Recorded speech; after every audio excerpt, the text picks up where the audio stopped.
इस वेले की बड़ी खबर अमृतसर तो सामने आ रही है, जिथे एक निजी स्कूल के विच 6वीं जमात च पढ़न वाले विद्यार्थी वालों जहरीला पदार्थ निगलिया गया है। जी हाँ, तो अंदाजी की जानकारी सामने आई है। परिवारक मैंबरों का कहना है कि बच्चा स्कूल तो बिल्कुल ठीक ठाक गया सी, कोई टेंशन भी नहीं सी। जिवें स्कूल जाता है 2 घंटे बाद बच्चे की तबीयत खराब होंदी है, जिस तो बाद परिवारक मैंबरों ने सूचित किया जाता है। परिवारक मैंबर जिहड़े तुरंत स्कूल पहुंचते हैं तो बच्चा दस्सिया जा रहा है कि उत्थे ठंडा होया पिया सी, जिस तो बाद तुरंत उसनूं हस्पताल लिआंदा जांदा है। ते परिवारक मैंबरां ने तुरंत जिहड़े कि इस नूं लै के स्कूली प्रशासन ते भी कई तरह के इल्जाम लगाए ने। दूजे पासे डॉक्टर का कहना है कि बच्चे ने कोई जहरीला पदार्थ निकलिया, तो इस नूं लै के मापिया का कहना है, मापिया दे विच रोस जो पाया जा रहा है। मापिया का कहना है कि स्कूल दे विच किसी भी तरह के कोई पुख्ता प्रबंध जिहड़े कि नहीं किए गए ने। तां दूजे पासे स्कूली प्रिंसीपल का भी कहना है कि उन्हां नूं इस संबंधी कोई भी जानकारी नहीं सी। जो दोष लगाए जा रहे वो बिल्कुल बेबुनियाद ने। तो तस्वीरां जो कि काफ़ी हैरान भी कर देने वाली ने, जो खबर काफ़ी हैरान करके रख देने वाली है। हाले मामला जिहड़ा कि पूर्ण तौर पर सामने नहीं आ पाए कि बच्चे वालों जहरीला पदार्थ निगलिया गया है, की कारण सन पीछे। फिलहाल पुलिस वालों मामले की जांच की जा रही है। तो हैरान करके रख देने वाली घटना जिहड़ी है अमृतसर तो सामने है, जिथे निजी स्कूल दे विच 6वीं जमात च पढ़न वाले 11 साल का बच्चा है जिहड़ा जिसने जहरीला पदार्थ निकलिया, जिहड़े कि डॉक्टर वालों इसकी पुष्टि की गई कि जहरीला पदार्थ निगलिया गया। प्लीज पापा, गोली कित्थों खाधी तू? पापा टैक्स पे पई सी।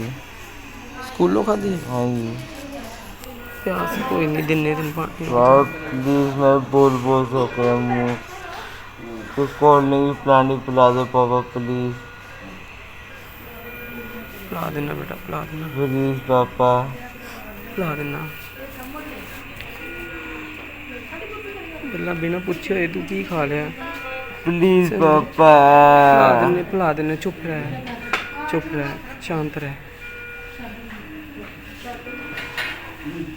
मैं बोल सकता है, प्लीज पापा पानी।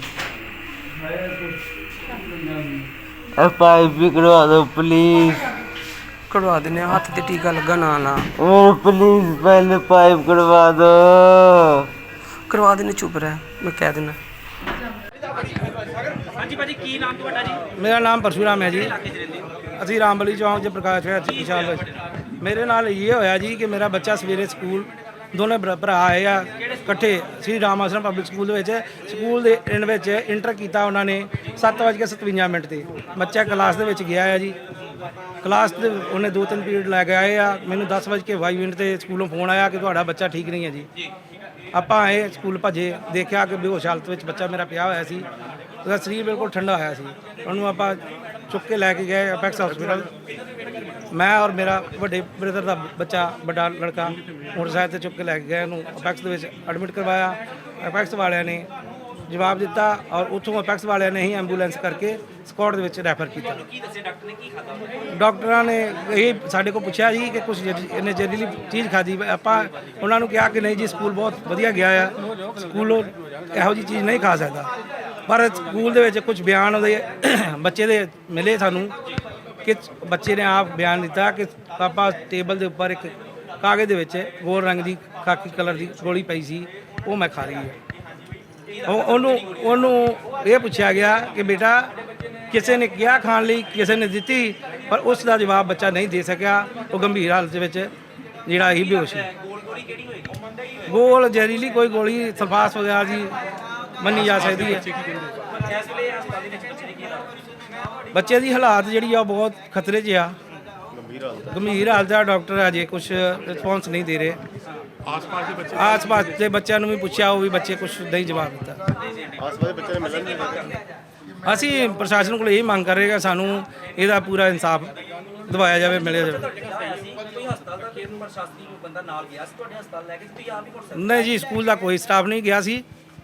ਸਕੂਲ ਲੈ ਕੇ ਹਸਪਤਾਲ ਸਕੂਲੋਂ ਅਸੀਂ ਆਪ ਹੀ ਲਾ ਕੇ। ਕੋਈ ਨਹੀਂ ਆਇਆ ਜੀ ਸਾਡੇ ਨਜ਼ਰ ਵਿੱਚ, ਕੱਲ ਤੱਕ ਕੋਈ ਨਹੀਂ ਆਇਆ। ਅੱਜ ਦੀ ਤਰੀਕ 'ਚ ਜਿਹੜਾ ਮੇਰੇ ਛੋਟੇ ਬ੍ਰਦਰ ਉੱਥੇ ਹਸਪੀਟਲ ਹੈਗੇ, ਉਹਨਾਂ ਨੇ ਦੱਸਿਆ ਮੈਨੂੰ ਕਿ 2 ਟੀਚਰ ਆਈਆਂ ਸੀ ਪਤਾ ਲੈਣ ਵਾਸਤੇ, और कल तक प्रिंसीपल नहीं है। स्कूल वाले लहजा किहो जिहा कल तक सही तरीके दे नाल फर्ज निभाया स्कूल ने अपना फर्ज निभाया हुंदा जे ते फिर मैनूं 8:30 बजे फोन आ जाना चाहिए सी, जे 9 बजे तक फोन आ जाना चाहिए कि तुहाडा बच्चा जिहड़ा बेंच के उपर सिर सुट के बैठा होया है ਹੈ ਜੀ ਇੱਥੇ ਹੁਣ ਕੀ ਕਾਰਵਾਈ ਕਰਾ ਰਹੇ ਹੋ ਜੀ ਇਹਨਾਂ ਦੇ? ਪੁਲਿਸ ਕੋਲੋਂ ਆਪਾਂ ਇਨਸਾਫ ਵਾਸਤੇ ਪੁਲਿਸ ਨੂੰ ਬੁਲਾਇਆ ਹੋਇਆ। ਉਹਨਾਂ ਨੂੰ ਦਰਖਾਸਤ ਸੀ ਕਿ ਸਾਨੂੰ ਇਹ ਇਨਕੁਆਇਰੀ ਕਰਕੇ ਸਾਫ਼ ਸਾਨੂੰ ਇਨਸਾਫ ਮਿਲਣਾ ਚਾਹੀਦਾ ਜੀ। ਠੀਕ ਹੈ। नाम नीतू शर्मा, मैं श्री राम आश्रम सीनियर सेकेंडरी स्कूल की। ਹਾਂਜੀ ਮੈਮ ਕੀ ਮਾਮਲਾ ਹੈਗਾ ਜੀ ਬੱਚੇ ਦਾ ਜੀ? सर कल क्लास में ऑल ऑफ सडन बच्चे को वॉमिटिंग्स आई नियर अबाउट कोई 10 बजे के आसपास, क्योंकि 9:40 पे 35:40 के आसपास हमारा सेकंड पीरियड जो ओवर हुआ वो कंप्यूटर लैब का था। मैं इसलिए टाइम के लिए इतनी कंफर्म हूँ, कंप्यूटर लैब ग्राउंड फ्लोर पे है। 9:35 पे पीरियड ओवर हुआ, उसके बाद बच्चे टॉप फ्लोर पे गए, क्योंकि जो 7th क्लास है वो 6th क्लास जो है वो सेकेंड फ्लोर पे है। जब बच्चे सेकेंड फ्लोर पे गए जाते हुए 5-7 मिनट लग जाते हैं। उसके बाद टीचर इंग्लिश की टीचर क्लास में आई, वो पढ़ा रही थी। 10 मिनट के बाद एक बच्चे को वॉमिटिंग्स आनी शुरू हुई। वो फटाफट वॉशरूम में ले गए, वहाँ बच्चे को पॉटी भी आई और बच्चा वहाँ अनकॉन्शियस हो गया। हमारे यहाँ प्रॉपर नर्स है ट्रेंड, उसके पास फटाफट टॉप फ्लोर से नीचे लाते हुए 2-3 मिनट लगते हैं। इतने जवान बच्चे को लेके आए, नीचे आए, उसके बीपी चेक किया, कहते हैं जी बीपी बड़ा कम है, हम इसको कुछ दे नहीं सकते क्योंकि बच्चा अनकॉन्शियस है। बच्चे को थोड़ी सी होश आई, लेटा हुआ था, उसको पूछा तूने कुछ खाया? कहता मैं कल रात से कुछ नहीं खाया। उस नाते हम कुछ बच्चे को दे नहीं सकते थे। हमने इमीडिएटली सर पेरेंट्स को फ़ोन कर दिया। 10 मतलब ये सोचिए मैं आपको कि 10 बजे के आसपास ये बात हुई है, सारा चेकअप हुआ बच्चे का, पेरेंट्स को फ़ोन किया, 10-20 के आसपास पेरेंट्स आए और आके बच्चे को ले गए। बच्चा कौन सी क्लास में पढ़ता बच्चा 6th क्लास में पढ़ता है सर। है? कल की बात है? हाँ जी, ये कल सुबह की बात है। पेरेंट्स बोले कि बच्चे की एज सर, उसका हमने अभी date of birth check school किया में है। बच्चे ने कुछ खाया? 2011 1 अक्टूबर 2011 उसकी डेट ऑफ बर्थ है। बच्चे ने कुछ स्कूल से खाया है? सर स्कूल में कोई रिसेस नहीं हुई थी, कुछ नहीं हुआ था, अभी क्लास में पीरियड चल रहा था। उसके बाद सर रिसेस के बाद हमारी एक टीचर ICSE के पेपर चेक करने के लिए गई हुई है, तो वो उसका सब्जेक्ट मैथ है, उसकी जगह पे क्लास मैं ले रही हूँ पिछले 4 दिन से 7th B में। मैं 11:20 पे रिसेस ओवर हुई, मैं अपनी क्लास लेने चली गई। 5-7 मिनट में क्लास में काम करा रही थी, तो मुझे नीचे से मेरा ऑफिस स्टाफ आया, कहते हैं मैम नीचे पेरेंट्स आए हैं, जो बच्चा बीमार हुआ, तो कहते हैं डेस्क चेक करना है। मैं क्या डेस्क में चेक करना है? बच्चे में कहते हैं उसमें देखो कोई चीज़ तो नहीं पड़ी हुई, देखना हमें। उसी फ्लोर पे मेरी क्लास थी, तो मैं क्या बेटा देख लेते हैं, जाके देखा पेन का कैप था, और बच्चे राजा वजीर चोर सिपाही कुछ खेलते होंगे, वो एक स्लिप पड़ी थी और टूटा हुआ नीचे पेन पड़ा था। मैंने कहा बेटा ये सामान है सारा, मैंने वहीं पे सामान रखा, मैं अपनी क्लास में चली गई, मुझे कुछ नहीं पता था उस समय क्या हुआ। फिर दोबारा जैसे 5 मिनट के बाद एक मेरा ऑफिस का लड़का है, वो भागा आया, कहता है मैम पेरेंट्स कह रहे हैं बच्चे ने सल्फास कही। सर मेरे पैरों तले ज़मीन निकल गई। मैं कहा ये कैसे हो गया? मैंने वहीं पर अपना मोबाइल और पेन भी वहीं पर छोड़ा, मैं फटाफट नीचे भागी आई। उन्होंने पेरेंट्स आए, पेरेंट्स ने कहा कि ऐसे मैम खाई। मैं कहा बेटा स्कूल में पॉसिबिलिटी नहीं है कि सल्फास आए, और हम लोग इतने पर्टिकुलर हैं। तो कहते हैं हमने क्लास में जाना। मैं कहा आप सारे क्लास में नहीं जा सकते, दूसरे बच्चे भी वो डर जाएंगे, क्योंकि हमारे पास देखिए जिम्मेवारी सारे बच्चों की है। तो मैं क्लास में गई, मैंने क्लास में आके बच्चों को हेलो हाय की। मैंने कहा उनके ताया जी जो साथ थे, मैं क्या उनको ले आओ, क्लास में ले जाते हैं। उनको हम क्लास में ले गई। हमने बच्चों से पूछा कि हमने पूछा अनुराग कहाँ बैठा था? बच्चों ने कहा लास्ट बेंच पे 3rd रो में बैठा हुआ था। उसके बाद उनसे पूछा पहले भी वो लास्ट बेंच पे ही बैठता था? सर एक्चुअली स्कूल शुरू हुए अभी 5-6 दिन ही हुए हैं समर ब्रेक के बाद, तो नया सेशन शुरू हुए 5-6 दिन हुए हैं। बच्चे लास्ट बेंच पे बैठा हुआ था, उसके आसपास 2 बच्चे बैठे, उसके ताया जी भी साथ थे। तो बच्चों ने कहा हम बैठे हुए थे। उन्होंने उसके फ्रेंड्स कौन है? कहते हैं हम हैं। तो हमने कहा क्या? उन्होंने ताया जी की प्रेजेंस में बच्चों ने बोला, कहते क्या हुआ?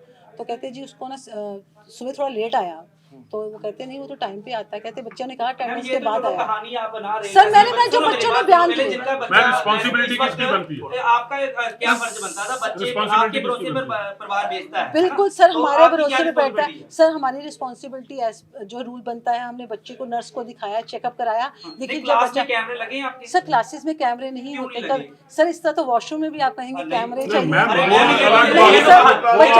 क्लासरूम्स में सब बातें बनाने वाली बातें तो आप भी बना रहे हैं। क्लासरूम में कॉरिडोर में कैमरा।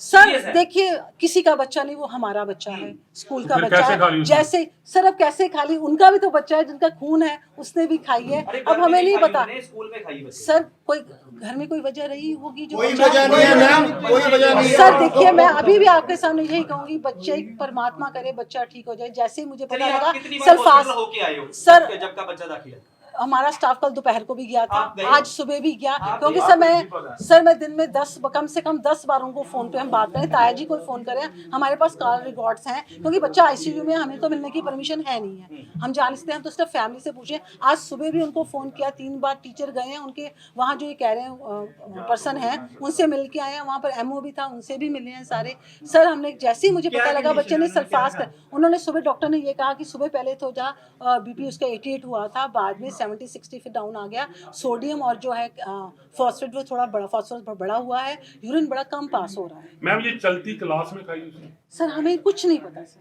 मैम ये हमें कुछ नहीं पता। आप अगर इतना पता होता तो मेरे को आप देखिए सर, जैसे क्लास में हमें बच्चे ने एक चीज खाता है, वो हम भी इसी स्कूल में सर, पढ़े देखिए, हैं। क्लास में बच्चे कोई चीज खाता है तो मैडम को पता होता है, वो सर पढ़ा रही होती है, क्या टीचर खा क्लास रही में होते काम, हैं? सर टीचर देखिए रीड कर रही है, बुक से काम करा रही है। अगर बच्चा हाथ में कोई पकड़ के मुंह सा कुछ खाने का कोई तरीका नहीं होता ना। किसने फैलाया कि उसने स्टिंग के साथ पी है? स्ट्रिंग कौन किसके साथ पी? अभी मैं आपको कॉल करवाता हूँ सर। उस बेटा मेरी बात सुनो, लोग बातें करते रहेंगे हमारी तरफ से, मैंने ऐसा कुछ मुझे तो सल्फास का भी नहीं पता। आपने आके मुझे बोला, मुझे तो वो भी नहीं पता था। उसके इमीडिएटली अब बाद आप क्या कर रहे हो उसके लिए? देखिए सर, हम तो प्रेयर्स कर, जैसे कल मुझे पता लगा उसके बाद भी हमने पूरे स्कूल में, मैंने खुद माइक पे महामृत्युंजय का पाठ किया 7 बार, सारे बच्चों का घर जा करना, क्योंकि हम ये मानते हैं कि पाठ में बड़ी ताकत है, बच्चा ठीक हो सकता है। मैंने रात को भी मोबाइल में यही सबको मैसेज डाला टीचर्स को। कितने बच्चे इस वक्त आपके? सर हमारे पास 750 के। 750। अब जो बाकी परिवार है वो क्या सोचेंगे? भी एक बच्चा ऐसे हो सकता है, फिर ऐसे कई भी कुछ भी हो जाए तो आप सर बोलेंगे देखिए, मैं हाथ जोड़ के आपसे ये कहूँगी, परमात्मा ना करे बच्चे को कुछ हो। हमारे परिवार में भी मेंबर्स हैं, एक्सीडेंट तो कहीं भी हो सकता है। सवाल है सर, इतनी कंडीशन खराब हुई, आपने एम्बुलेंस भी नहीं मंगवाई? सर हमें एक्चुअली उस टाइम बच्चे ने कहा कि मैंने कुछ खाया नहीं, वॉमिटिंग आई बच्चे को। हम तो जनरली यही लेते हैं ना कि बच्चे ने खाया नहीं, हमें थोड़ा ना पता था क्या हुआ। हमने तो उसी वक्त पेरेंट्स को इमीडिएटली कॉल कर लिया, क्योंकि मैंने अपनी नर्स को पूछा कि आपने कुछ खिलाया? वो कहते नहीं, हम खिला नहीं सकते क्योंकि बच्चा अनकॉन्शियस है। ठीक है सर की मामला है जी? ਮਸਲਾ ਕੋ ਬੱਚੇ ਨੇ ਕੋਈ ਜਿੱਥੇ ਬੱਚਾ ਬਿਮਾਰ ਹੋ ਗਿਆ, ਇਹ ਕਹਿੰਦੇ ਪੇਰੈਂਟਸ ਨੇ ਬੁਲਾ ਕੇ ਅਸੀਂ ਬੱਚੇ ਨੂੰ ਹਵਾਲੇ ਕੀਤਾ ਉਹਨਾਂ ਦੇ ਭਾਜੀ ਕਿਹੜੀ ਜਗ੍ਹਾ ਬਿਮਾਰ ਹੈ? ਪਹਿਲੇ ਜਗ੍ਹਾ ਦੱਸੋ। ਸਕੂਲ ਕਿਹੜਾ ਸਕੂਲ? ਰਾਮ ਆਸ਼ਰਮ ਸਕੂਲ। ਅੱਛਾ, ਅੱਗੇ ਦੱਸੋ। ਇੱਥੇ ਬੱਚਾ ਬਿਮਾਰ ਹੋ ਗਿਆ, ਪੇਰੈਂਟਸ ਬੁਲਾ ਕੇ ਕਹਿੰਦੇ ਅਸੀਂ ਬੱਚਾ ਹਵਾਲੇ ਕੀਤਾ ਉਹਨਾਂ ਦੇ। ਬੱਚੇ ਨੂੰ ਉਹਨਾਂ ਸਪੋਰਟ ਹਸਪਤਾਲ ਦਾਖਲ ਕਰਾਇਆ ਵਾ ਤੇ ਬੱਚੇ ਦੇ ਹਾਲਾਤ ਉੱਥੇ ਜ਼ਿਆਦਾ ਗੰਭੀਰ ਆ। ਬੱਚਾ ਬਿਮਾਰ ਹੋਇਆ ਕਿ ਜਾਂ ਉਹਨੇ ਖਾਧਾ ਕੁਛ? ਕਹਿੰਦੇ ਵੀ ਖਾਧਾ ਕੁਛ। ਇਹ ਨਹੀਂ ਪਤਾ ਜੀ, ਅਜੇ ਕਲੀਅਰ ਕਾਂਡੇ ਦੇ ਬਾਰੇ ਸੀਸੀਟੀਵੀ ਕੈਮਰੇ ਵੱਲ ਚੈੱਕ ਕਰਦੇ ਸੀ?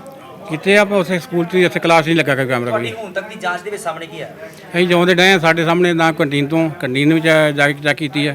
ਕੰਟੀਨ ਵਾਲੇ ਨੇ ਪੁੱਛਿਆ, ਉਹ ਕਹਿੰਦਾ ਕੋਈ ਬੱਚਾ ਨਹੀਂ ਲੈ ਕੇ ਗਿਆ, ਕੋਈ ਸਮਾਨ ਨਹੀਂ ਖਾਧਾ ਬੱਚੇ ਨੇ। ਮੁੱਢਲੀ ਕਰਨ ਡਏ ਜੀ, ਕਰਨ ਡਏ ਜੀ, ਕਰਨ ਡਏ ਜੀ। ਨਹੀਂ, ਮੁੱਢਲੀ ਪੁੱਛਗਿੱਛ ਅਸੀਂ ਕਰਨ ਡਏ ਜੀ, ਕਰਨ ਡਏ ਮੁੱਢਲੀ ਬਸ ਕਰਨ ਡਏ। ਤੁਹਾਨੂੰ ਕੀ ਅਜੇ ਅਸੀਂ ਕਰਨ ਡਏ ਹਾਂ, ਕਰਕੇ ਦੱਸਾਂਗੇ, ਤੁਹਾਨੂੰ ਕਲੀਅਰ ਦੱਸਾਂਗੇ। ਪਰਿਵਾਰਿਕ ਮੈਂਬਰ ਵੱਲੋਂ ਕੰਪਲੇਂਟ ਦਿੱਤੀ ਗਈ ਥਾਣੇ ਦੇ? ਕੱਲ੍ਹ ਦੀ ਕੰਪਲੇਂਟ ਕੱਲ੍ਹ ਗਏ ਸਾਡੇ ਆਪਣੇ ਥਾਣੇਦਾਰ ਸਾਹਿਬ, ਉੱਥੇ ਜਾ ਕੇ ਬਿਆਨ ਲੈ ਕੇ ਆਏ। ਬੱਚੇ ਨੇ ਬਿਆਨ ਦੇਣ ਦੇ ਅਨਫਿਟ ਦੱਸਿਆ ਉਹਨਾਂ ਨੇ। ਕਿੰਨੀ ਕਲਾਸ ਚ ਪੜਦਾ ਸੀ ਬੱਚਾ ਤੇ ਕਿੰਨੀ 6ਵੀਂ ਕਲਾਸ ਪੜ੍ਹਦਾ ਬੱਚਾ। ਕਿੰਨੀ ਉਮਰ ਹੈ? ਉਹ ਬੱਚੇ ਦੀ 11-12 ਸਾਲ ਦੀ ਉਮਰ ਆ। ਠੀਕ ਹੈ।